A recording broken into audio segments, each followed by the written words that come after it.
My name is Matt. Welcome to Unbearable 76. It's time to review Stranger Things Season 1, Episode 6, The Monster. Or Chapter 6, The Monster.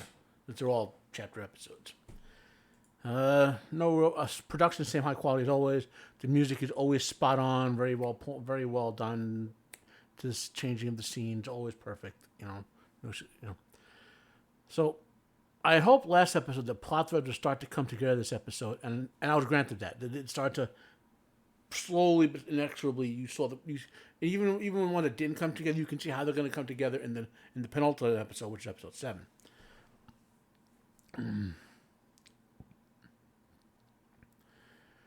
They wound up resolving the friendship between Mike, Eleven, and Dustin, and I think Lucas discovering the electric man, Julie Hawkins, going to how he and Mike make up their differences.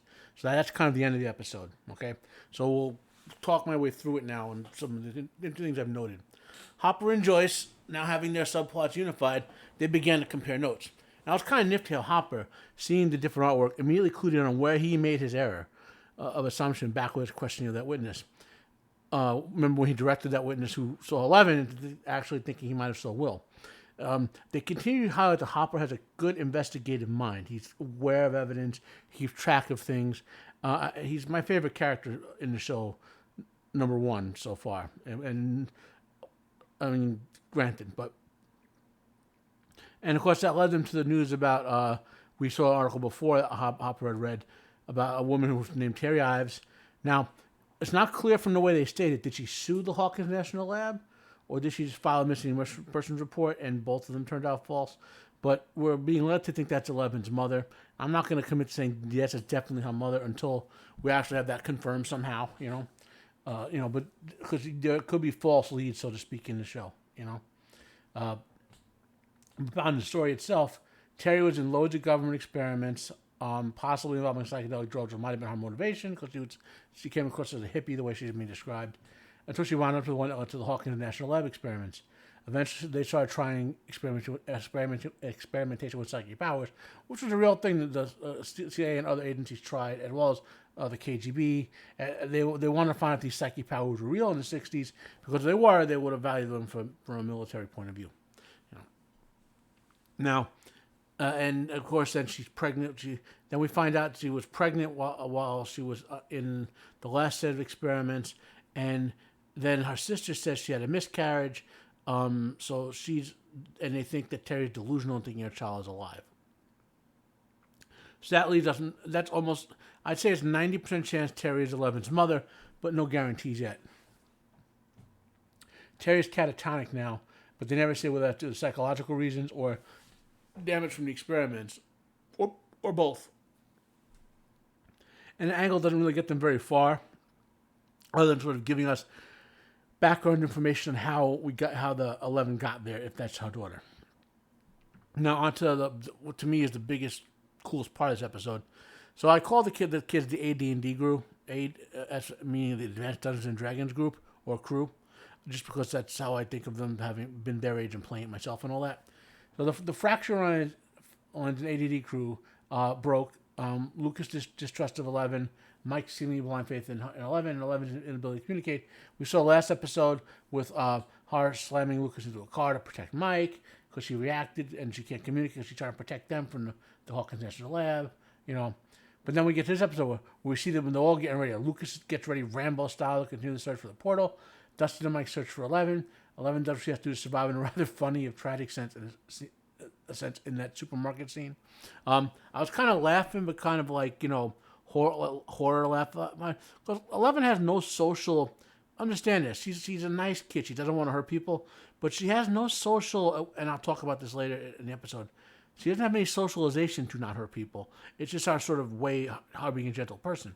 So she could have went in the supermarket. One could have grabbed her and she could have ripped them in half. I mean, there's no, there's a sense of pending danger with her right now. When she reacted to protect Mike over Lucas, for example. She might not consciously choose to hurt someone, but her instinctual response could be that. Now, so we got the best two scenes in the episode out of that subplot. The first is when Dustin and Mike talk about why Lucas and Mike are really having problems. And it comes down to, well, you two are best friends. And Dustin was saying, I'm the new kid.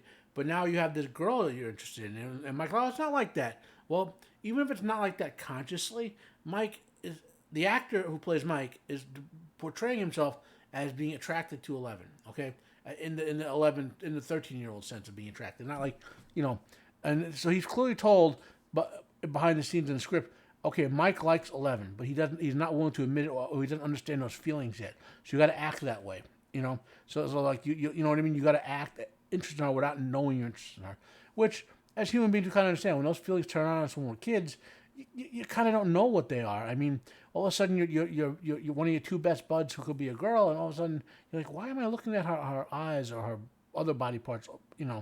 Like it's confusing, and Mike is portraying that confusion. But all of us have been through that, either watched it or been part of it, where two best friends, dudes, let's for example, a girl comes into the picture, a new girlfriend, a first girlfriend, a wife, or whatever, and it challenges the nature of the friendship. And it's supposed to, because the relationship's supposed to evolve,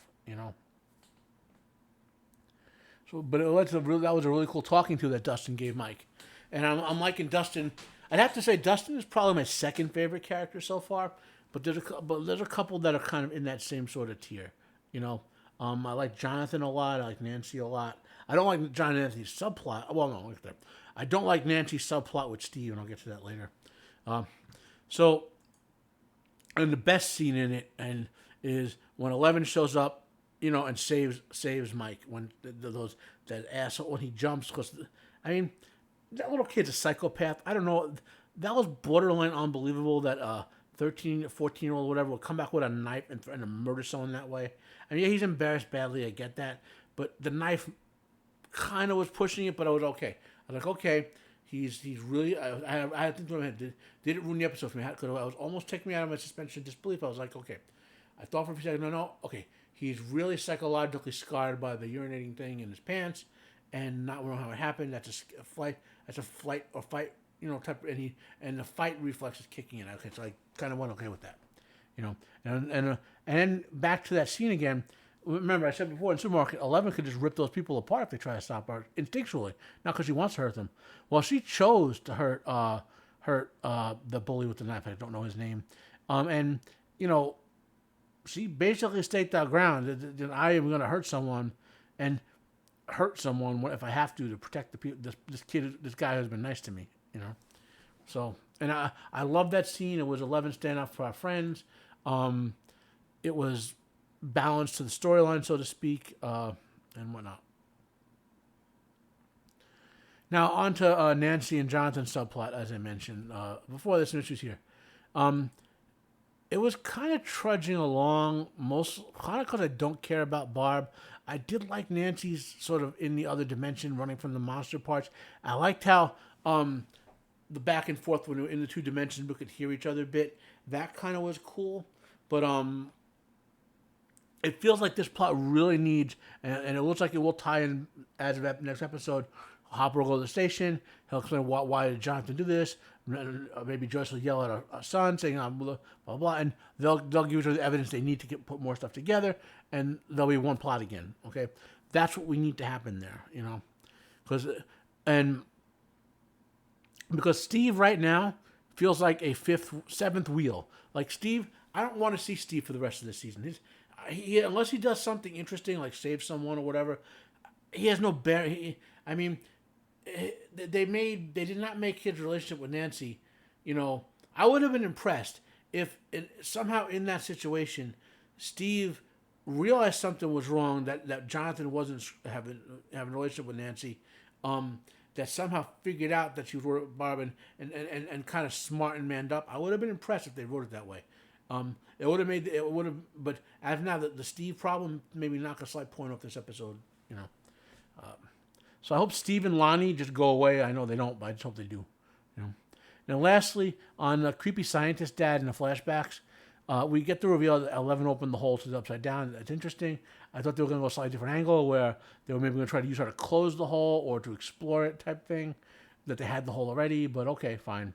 Now, my question is, does creepy scientist guy actually care to any degree about 11 as a person, or is it just all to keep his favorite lab test animal under control? And the episode forecasted several things about to happen at once. the AD&D crew went back with, including 11, but not with Lucas. Went back to the Wheeler house. We saw the Goon Squad emerging from the Hawkins National Lab in the electric van. Lucas was there and knows that, so potentially Lucas could somehow tell them troubles on their way, or he could tell Hopper that they work for the government, work for the government or whatever. I'm sure 11 will defend Mike and Dustin, and Hopper and Joyce are in a position to unify their plot line with Nancy and Jonathan. So things are contracting down. We're in the penultimate episode where things really should get ready to kick off the final episode. Everything should come together, So that's what I'm hoping for. I really like this episode. You can probably hear it in my voice.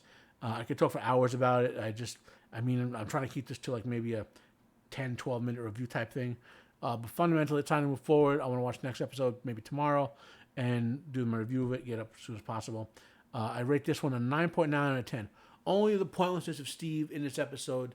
I'm not even saying the thing where he slut shamed Nancy with the paint on the movie theater thing. I could see the revenge plot there. It's just the fight. The fight is a way to get unified Jonathan and Nancy's plot back with Hopper and Joyce. That's pretty obvious.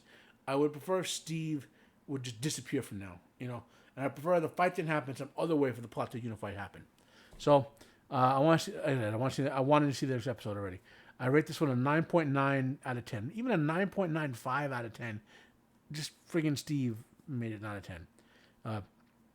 Comment down below if you have any questions for me about this video or anything else. Please share your thoughts. Share this video if you liked it.